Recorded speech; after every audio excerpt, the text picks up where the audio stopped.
Want your iPhone ringtone on Android? Here's a quick step-by-step.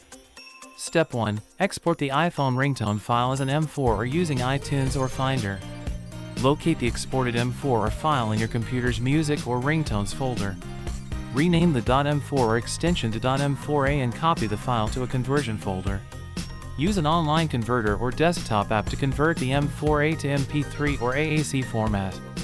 Download the converted MP3 to your phone via USB cable or upload to cloud storage.